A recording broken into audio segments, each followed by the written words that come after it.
The Chancellor delivered her first budget today, and there's a number of key announcements that as small business owners, investors and landlords that we really want to make you aware of. The first is the national minimum wage. That's increasing from £11.44 to £12.22 per hour. That's an increase of 6.7%. On the topic of employment-related taxes, the national insurance contributions for employers is going to increase from 13.8% to 15%. But not only that, the threshold at which you begin to pay employers' national insurance is reducing. Currently it's £9,100 per employee per year. So that's the amount you can pay an employee before you have to start paying employers' national insurance. That rate is reducing to £5,000 per year. So if you're employing particularly part-time staff, you may find that previously you've not had to pay any employers' national insurance, and you may well find yourself having to now make those payments. And another thing related to employers' national insurance is the employment allowance. At the moment, the allowance gives you £5,000 tax-free against your employer's national insurance bill. That's going to increase to just over double, so that's going up to £10,500. So for some business owners that will be affected by the increase from 13.8 to 15%, and particularly the reduction in the threshold from 9,100 to 5,000, there is an additional £5,500 of relief against your employer's national insurance bill. Now, for people that, or for business owners who are operating as a sole director of a limited company, you would not find yourselves entitled to the employment allowance. Any business that runs with more than one employee can be entitled to the employment allowance. But more importantly, what's going to affect sole directors running limited companies is that reduction in threshold. So going down from 9,100 to 5,000, particularly sole directors who are using payroll as a tax mitigation strategy. So for a lot of our clients, we may be running payroll for you, say at £758 a month. You're paying no income tax, no employee or employer national insurance. That's going to change as the threshold comes down. So we're going to go realistically from, say, £758 a month to around about just over £400. So anything over that amount, you're going to start to see employers' national insurance creeping in. That's not to say that running payroll through your limited company doesn't remain to be a tax saving strategy, but the amount of tax you save may well decrease, and we will certainly want to have a discussion about how we manage your payroll strategy moving forward, certainly into the new tax year. Other things to mention is capital gains tax. The rate of capital gains tax is increasing. So for basic rate taxpayers, that's going up from 10% to 18%. And for higher rate taxpayers, it's increasing from 20% to 24%.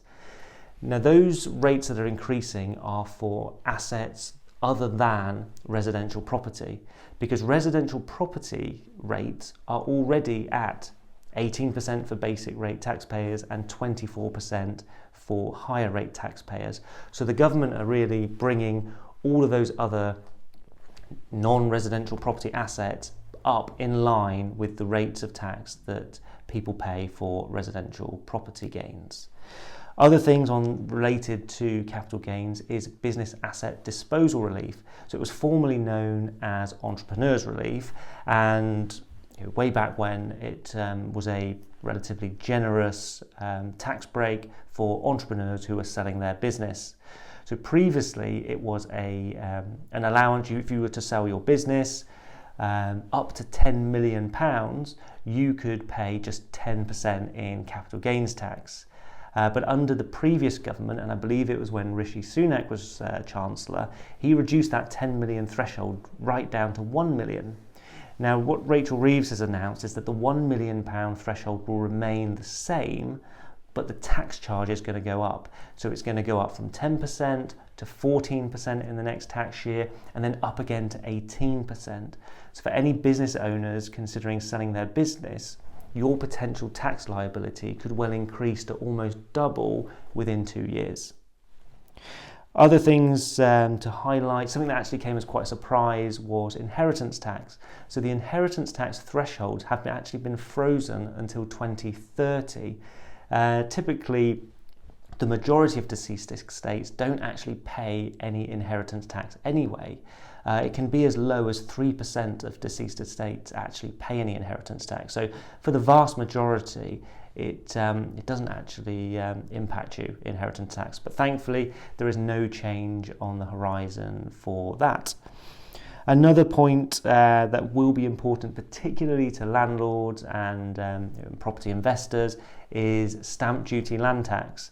Now, anyone looking to buy a second home or to buy a property through a limited company, there is already an additional rate of stamp duty, and that's set at 3%. But the Chancellor has announced today that that's going up from 3% to 5%, and it is effective from tomorrow. So there is literally no time to plan, to make any quick property purchases ahead of this change in the stamp duty rate, and that is likely to affect some of the decision making for property investors going forward. Those are the key changes.